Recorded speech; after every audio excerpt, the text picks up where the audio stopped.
So students, how are you? I hope you all are good. So today we are going to start about the noun and kinds of noun. Okay, noun क्या होते हैं उसके बारे में आप read out करने वाले हैं और अच्छे से समझने भी वाले हैं. Okay, the word noun means a naming word.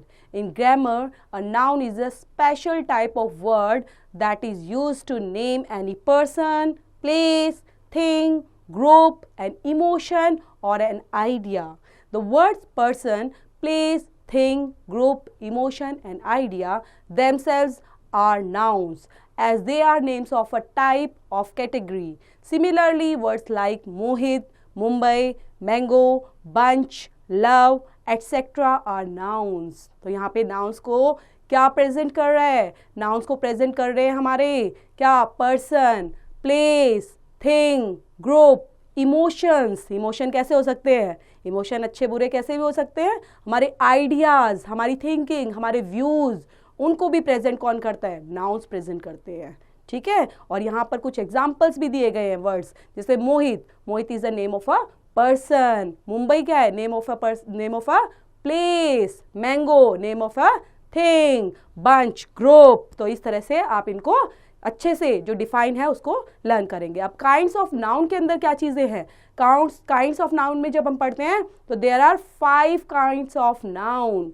तो first is proper noun. A proper noun is the name of a particular person, place और थिंग. और a proper noun always begins with a capital letter. Proper nouns include people's name. Okay, जैसे for example Mahatma Gandhi, Indira Gandhi, Harry Potter, Newton. These are examples of people's name. Names of a month. तो names of months में जनवरी, फरवरी, March, anything. Okay, name of a month. Names of the days of the week. Days में Sunday, Thursday, Tuesday, Friday, anything you can say. Means 7 days. Names of the festival. Deepavali, Eid, Independence Day, Children's Day, Holi, Christmas, etc. So, name of the festivals are here. Names of the countries and their capital. France, Italy, Paris, London, India, New Delhi, etc. The names of the countries and their capitals. Names of famous places and buildings. The Taj Mahal, the Great Wall of China, the Statue of Liberty, etc. So, these are some example of famous places and buildings. Names of the people who live in a country. Indians, Americans, etc. Okay? तो यहाँ पे country के अंदर जो रहने वाले लोग हैं स्पेसिफिक, इंडिया के अंदर रहते हैं उनको क्या बोलते हैं? इंडियंस. अमेरिका के अंदर रहने वाले अमेरिकन्स. चाइना के अंदर रहने वाले चाइनीज. ओके, सो इस तरह से जो पीपल होते हैं वहाँ पर उनको स्पेसिफिक बोला जाता है, वो भी हमारा इस कैटेगरी के अंदर इंक्लूड होता है. Names of the ocean, lakes, seas, rivers and mountains, the Himalayas, the Dead Sea, Mount Everest, the Indian Ocean, the Nile, etc. So ये क्या है? ये rivers के नेम हैं, mountains होते हैं, ocean है, ओके, एवरेस्ट है. तो ये सब क्या है? ये एग्जाम्पल्स दिए हैं कुछ, है ना, किसके? सबके. लेक, सीज, तो ये भी इसकी कैटेगरी में आएंगे कि जो किसी चीज़ को स्पेसिफिक आइडेंटिफिकेशन बताते हैं, आइडेंटिफाई करते हैं. तो सेकंड हमारा नाउन आ रहा है कॉमन नाउन. कॉमन नाउन के अंदर common noun is a name of given in common to everyone, every person, place और thing of the same kind. Person के अंदर मैन, बॉय, गर्ल, वीमेन. अब यहाँ पर हमने पर्सन तो बोल दिया लेकिन स्पेसिफिक किसी का नाम मेंशन नहीं किया ना. तो पर्सन के अंदर आप मैन बोल दिया तो कोई भी मैन उसके अंदर कैटेगराइज हो सकता है. और बॉय बोला तो we can include any boy of them. Girl बोला तो कोई भी हो सकती है ना. इसी तरह से प्लेस को कैसे प्रेजेंट करने वाले हैं? आप क्लासरूम में हैं, आप अपने रूम में बैठे हैं तो वो भी एक प्लेस है. स्कूल में है वो भी प्लेस है. टेम्पल, मॉस्क, ये सब क्या है? प्लेस है बेटा. पार्क है, गार्डन है, ये सभी प्लेस की कैटेगरी में आते हैं और इनको हम कॉमन नाउन में इंक्लूड करते हैं. थिंग क्या है? ये पेन भी थिंग है. Table, stool, box, geometry box, book, जो भी आपके पास है, तो वो जो टूल्स हैं, वो जो थिंग्स है जिनको आप यूज कर रहे हो, नॉन लिविंग थिंग्स, वो इस कैटेगरी में आती हैं कॉमन नाउन के अंदर. तो some examples will clarify the point. Ram is the name of a particular man, but for any and every man we use the noun man. So man is a common noun, but Ram is not. Ram को जब आप बोल रहे हो राम नाम लेकर, तो आप क्या आइडेंटिफाई कर रहे हो? स्पेसिफिक. ओके, सिर्फ आप वहां पर राम के बारे में ही बात कर रहे हो. लेकिन जब हम मैन करके बात बोलते हैं तो हम मैन को क्या करते हैं? कॉमन की कैटेगरी में ले आते हैं, कॉमन नाउन की कैटेगरी में ले आते हैं. ओके, व्हेन वी से चेयर, जब हमने चेयर बोला, लेकिन उस वर्ड के लिए अब चेयर जो है वो भी हमने कॉमन की कैटेगरी में रखा. लेकिन जब हम किसी स्पेसिफिक चेयर को बोलते हैं तो वहां पर वो स्पेसिफिक बनकर हमारे किस में? प्रॉपर नाउन के अंदर कैटेगराइज हो जाती है. Okay, so it is a common noun. The following picture show 4 common nouns: pen, desk, sharpener, key. Okay, so ये क्या है? Examples. These are examples of common nouns. Remember, if article the is used before a proper noun, it functions as a common noun. अगर आपका article कौन से होते हैं बेटा? a and the. जब आप ये चैप्टर पढ़ेंगे आर्टिकल्स वाला ग्रामर का, तो आप देखेंगे वहां पर 3 मेन आर्टिकल के बारे में आप गोइंग टू लर्न कि द भी एक आर्टिकल ही है. ओके, और वो प्रॉपर नाउन से पहले यूज होता है. ओके, तो इसको कॉमन नाउन की तरह उसको फंक्शन किया जाता है और यूज किया जाता है. ठीक है, तो इसको रिमेंबर अच्छे से करना है. Observe the following sentences. First is a boy jumped over the fence. The cat is a common pet. Birds build their nest in the trees. अब यहाँ पर क्या होता है कि ये फॉलोइंग सेंटेंस है, आपने इनमें ऑब्जर्व क्या किया? Boy, fence, cat, pet, birds, nest, trees. In these sentences boy is the name use for any boy on the earth. अब बॉय बोल दिया, कौन बॉय है? मोहन है, रोहन है, राम है, रोहन है, किसी का नहीं पता ना हमें कौन बॉय है. तो किस स्पेसिफिक बॉय की हम बात कर रहे हैं? We don't know. तो यहाँ पर हमें पता ही नहीं है, इसलिए ये हमारे किस काम में आता है और किस कैटेगरी में इसको शामिल करते हैं? इसको हम कॉमन नाउन में करते हैं. Okay, fence. Fence is the name of commonly used for any fence. Fence को भी हमने नहीं बताया कि स्पेसिफिक फेंस कौन सी वाली है, कहाँ की है, तो ये भी आपका कॉमन में.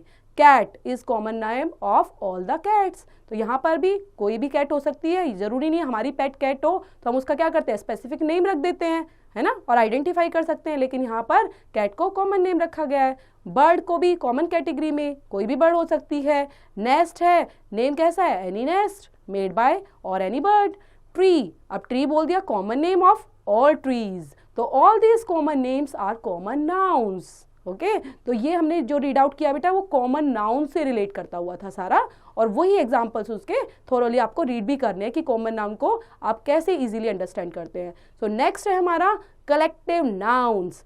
कलेक्टिव नाउन्स क्या होते हैं? The nouns which name of a group और a collections of people, animals और things of the same kind described as one whole are called collective nouns such as fleet, bevy, army etcetera. Collective noun क्या होता है? जो बेटा specific तो होते हैं लेकिन वो सिर्फ एक ही तरह के वन सेम काइंड वाला ग्रुप होता है. सेम काइंड वाला ग्रुप कैसे हो सकता है? आपकी क्लास है ना, आप सभी स्टूडेंट्स हैं और स्टूडेंट्स मिलकर जो फॉर्म कर रहे हैं वो क्या फॉर्म करते हैं? क्लास. ओके, क्या फॉर्म कर रहे हैं? क्लास. तो आप सेम हो, एक ही कैटेगरी के बच्चे हो, है ना, एक ही सेम एज ग्रुप के बच्चे हो. और जब आप स्पेसिफिक होकर वहाँ क्लास के अंदर बैठ जाते हैं और एक रूम के अंदर आ जाते हैं और आप स्टडी स्टार्ट करते हैं, तो आपको क्या प्रेजेंट किया जाता है? स्टूडेंट्स, चिल्ड्रन, ठीक है, क्लास. तो ये कलेक्टिव नाउन को रिप्रेजेंट करता है कि जब हम सेम काइंड डिस्क्राइब करते हैं as a one whole are called collective nouns. तो यहाँ पर कुछ एग्जाम्पल्स हैं, जैसे the word fleet stands for a collection of ships. जब बहुत सारी शिप्स का कलेक्शन होता है तो हम उसका नाम देते हैं fleet.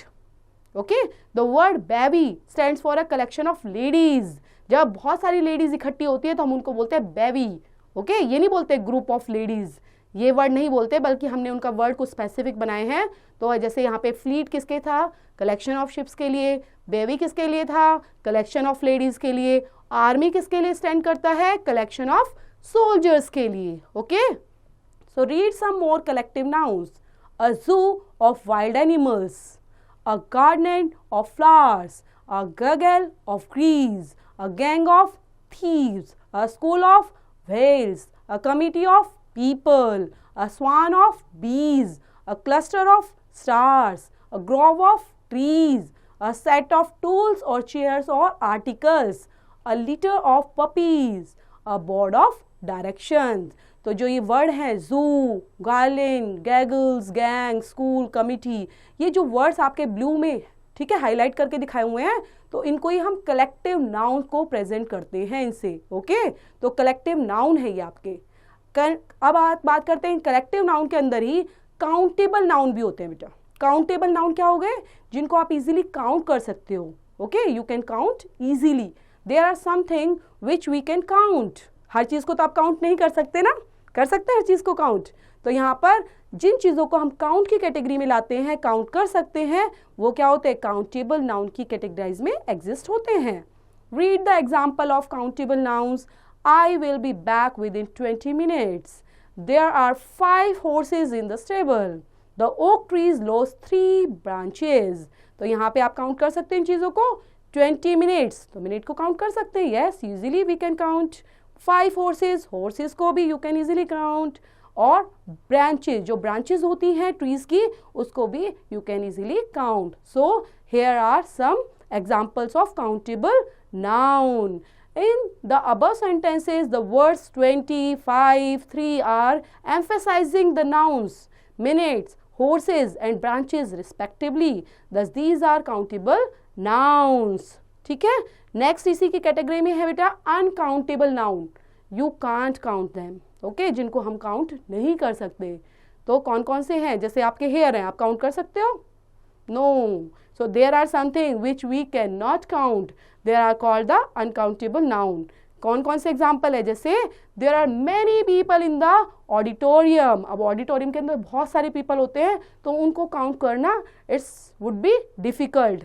So here are some many people. तो मतलब यहाँ पर मैनी पीपल्स की बात हो रही है. सिर्फ हमने क्या प्रेजेंट कर दिया? बहुत सारे लोग हैं, तो बहुत सारे में हमने उसको अनकाउंटेबल कैटेगरी में रखा. सम, अब कॉफ़ी टी, जो कॉफ़ी होती है, चाय होती है कप के अंदर, ग्लास के अंदर, तो आप क्या उसको काउंट कर सकते हो? नो. तो हम उसको कैटेगरी में किस में रखेंगे? Uncountable. How much rice do you want? कितने राइस आपको चाहिए? तो राइस को भी आप काउंट नहीं कर सकते, तो इसलिए हम उनको अनकाउंटेबल कैटेगरी के अंदर एग्जिस्ट करते हैं. Many, some, how much are emphasizing the particular number, so these are uncountable nouns. Okay, fourth is material nouns. Material नाम से ही पता चलता है, हाँ कोई चीज़ हमारे पास मटीरियल है. आपके पास अभी डेस्क है, चेयर है, पेन है, फैन है ना. तो ये सब चीज़ें क्या है? आपका जो घर है या रूम है वो किन चीज़ों से बना हुआ है? तो उनके अंदर क्या यूज़ हुआ है? मटीरियल यूज़ हुआ है. वहाँ पर क्या वर्ड हो सकते हैं? क्या क्या चीज़ें हो सकती हैं आपके पास? Cotton, silver, gold, wood, iron, steel, ये सब के सब क्या हैं? मटीरियल नाउन्स के अंदर एग्जिस्ट करते हैं. ओके, तो इन वर्ड्स के लिए ही हमने क्या रखा हुआ है? Material noun. Are names of the different material from which things are made, जिनसे आप चीज़ों को बना सकते हो. आपने वुड लिया, तो वुड ऐसा तो नहीं आपके पास जो चेयर या टेबल रखा हुआ है वो पहले से ही वैसा था. हमने वुड ली है और उसको एक शेप में दिया है, और शेप में देकर हम उसको बोल रहे हैं this is called table, chair, desk, है ना. तो उसको जब हमने शेप दी प्रॉपर तरीके से वुड को, तब हम उसका एक नेम एग्जिस्ट कर रहे हैं. तो ये मटीरियल नाउन से बना हुआ है. ओके, मटीरियल नाउन के अंदर जो जो मटीरियल है उनसे हम थिंग्स को बनाते हैं, उनसे हम चीज़ों को बनाते हैं, मेड कर सकते हैं, इसलिए हम उसको मटीरियल नाउन्स की कैटेगरी में रखते हैं. तो मटीरियल नाउन्स जैसे एग्जाम्पल्स हैं, some examples are here. Iron is a useful metal. So useful metal कौन है? Iron. So iron is a also material. Wood, the table is made up of wood. Gold is used to make jewelry. The house is made up of stones. So in the above sentences, the words iron, wood, gold and stones are the names of some matter or substances used to make other things. Okay, so we are using here for making something. Okay, so चीज़ों को बनाने के लिए जिन चीज़ों का use करते हैं, jewellery के लिए क्या बताया कि गोल्ड, सिल्वर इनका यूज़ करते हैं, तो वो क्या है, मटेरियल का यूज़ करके हमने उनको ज्वेलरी फॉर्म में दे दिया, एक नई चीज़ बना दी, तो ये आपका क्या है, material noun. So point here are some for remembering. Uncountable nouns always take a singular verb.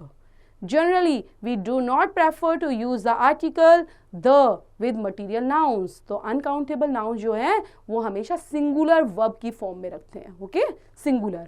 और we do not prefer, हम यहाँ पर जो article the है वो material के साथ यूज़ नहीं करते, कभी भी नहीं यूज़ कर सकते. We do not prefer to use the article the with material noun. So next is fifth one, abstract nouns. So abstract noun में पढ़ने वाले हैं हम अपने emotions, quality, action, state of mind, ये सब चीज़ें हमारी एब्स्ट्रैक्ट नाउन के अंदर आती हैं. An abstract noun is usually the name of quality, action और state considered apart from the object to which it belongs as. First is quality. Quality को कैसे दिखाते हैं, truth, honesty, kindness, bravery, wisdom. क्या आप इनको देख पाते हो, नहीं. ट्रूथ को देखा है कभी, ऑनेस्टी को देखा है, नहीं, है ना. सिर्फ हम इन चीज़ों को ऑब्जर्वेशन में लेते हैं, हम इनको फील कर सकते हैं, तो यहाँ पे एब्स्ट्रैक्ट नाउन की कैटेगरी में इनको फिर काउंट करते हैं. एक्शन. एक्शन हमारा क्या होता है, मूवमेंट्स करना, एक्टिविटीज क्रिएट करना. थेफ्ट हो गया कोई चीज़, हेटर्ड, मिसचीफ, जजमेंट, ये सब एक्शंस हैं आपके. स्टेट क्या है, infancy, childhood, youth, adolescence, freedom, slavery, sickness, ये हमारी स्टेट है. चाइल्डहुड क्या होता है, चाइल्डहुड में क्या होता है बेटा, बचपन. चाइल्डहुड क्या हुआ, बचपन. यूथ, जवानी, है ना, हमारे यूथ हो जाते हैं, हम बड़े हो जाते हैं, यंग हो गए, तो हम क्या होते हैं, यूथ कैटेगरी में. उसको एडोलसेंस जो हमारी 13 to 20 एज तक होता है या 18 एज तक, उनको हम एडोलसेंस की कैटेगरी में. फ्रीडम, हम क्या होता है, फ्रीडम हो गया तो आज़ादी मिल गई. स्लेवरी, कैद हो गए. तो ये सब चीज़ें क्या है, वो स्टेट है, किसी भी चीज़ की स्टेट की कैटेगरी में उसको रखा जाता है. स्टेट का मतलब यहाँ पर आपकी वो स्टेट नहीं है हरियाणा, यूपी, ठीक है, वो तमिलनाडु वाली स्टेट नहीं है. यहाँ पे स्टेट है किसी भी चीज़, एज की, ओके, एज को आप रख सकते हो यहाँ पे उस कैटेगरी में, कि आप बीमार हैं, सिकनेस हैं, आप हैप्पी हैं, तो वो भी आपकी स्टेट है. Names of various arts, science and professions, economics, politics, history, literature, botany, music, grammar, pharmacy etcetera. तो यहाँ पर आर्ट्स को, साइंस, प्रोफेशन जितने भी हैं उनको भी हैं इस कैटेगरी के अंदर देखते हैं. तो फॉर्मेशन ऑफ एब्स्ट्रैक्शंस नाउन्स के एग्जांपल्स हैं कुछ यहाँ पर कि एब्स्ट्रैक्शन नाउन्स को किस तरह से फॉर्मेशन के. तो first is form common noun से. तो common, abstract, common nouns, abstract, तो इस तरह से हम कैटेगरी करके पढ़ रहे हैं. मैं रीड आउट करती हूँ, आप भी अच्छे से करना इसको, okay. King, kingship, thief, theft, coward, cowardice, fool, fury, friend, friendship, bankrupt, bankruptcy, agent, agency, child, childhood, school, schooling, hero, heroism. From adjectives, adjectives और abstract noun को किस तरह से आप देखेंगे. adjective आपका है wise, abstract noun में जब जाएगा तो उसको बोलेंगे wisdom, long, length, loyal, loyalty, just, justice, proud, pride, humble, humility, poor, poverty, courteous, courtesy, ignorant, ignorance, deficient, deficiency. Okay, verb की फॉर्म में verbs. Discover, discovery, believe, belief, advise, advise, attend, attendance, do, deed, move, movement,